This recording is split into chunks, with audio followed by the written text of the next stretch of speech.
Maryland's top prosecutor says violent crime is her top focus. Fox 45's Alexa Ashwell sat down with the U.S. Attorney for the District of Maryland and joins us live in studio with that interview. Alexa.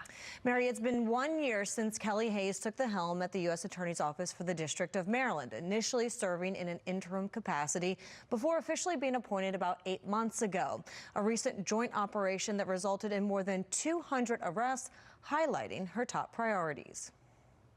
Kelly Hayes, U.S. Attorney for the District of Maryland, sitting down with us to discuss her priorities and strategies. We are not going to take our foot off the pedal When it comes to addressing crime. With your predecessor, it was the common term thrown around, the Al Capone style of prosecution with a focus on repeat violent offenders and guns. Is that a page you're keeping, or what is your strategy? So we're going to do whatever we can and use whatever tools and resources that we have to get our most violent offenders. So absolutely, if we have to go the Al Capone route, and we will go through, whether it's fraud or some other more easily and quickly and readily provable offense, we'll do it. But really, we also want to focus on charging our violent offenders with the violent crimes that they are committing. Repeat violent offenders, guns, drug trafficking, gang-related violence, all part of the focus at the U.S. Attorney's Office for the District of Maryland. How problematic is MS-13 in Baltimore? MS-13 in Baltimore, it's very prevalent.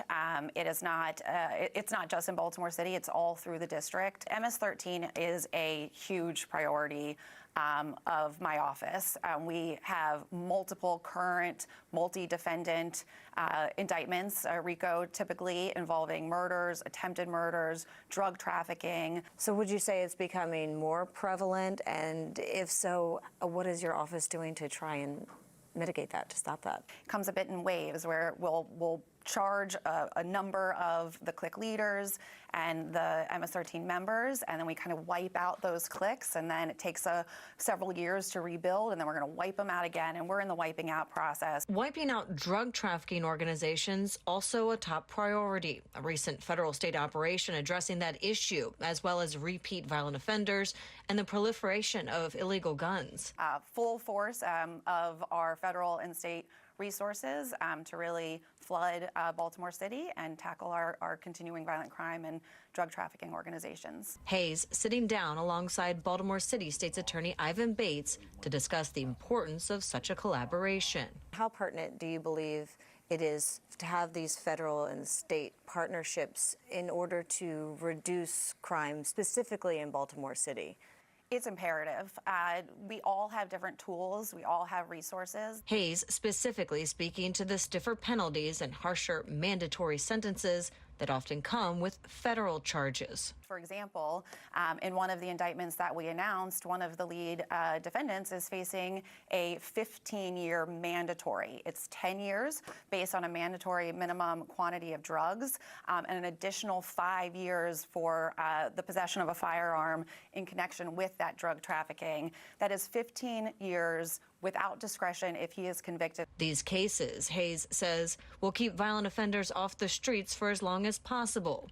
Her message to the public. Is there a particular message you want the public to know from your office? We want to continue to see decreases in our violent crime rates, and we are going to pool all of our resources together to do exactly that. And I think this is just the first step in 2026, where we're going to continue to fight that violent crime.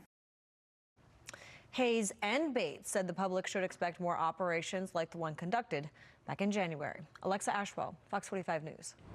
I'm Mary Bubala. Thank you for watching. Here's another video for you to watch. Also take some time to subscribe to our YouTube channel.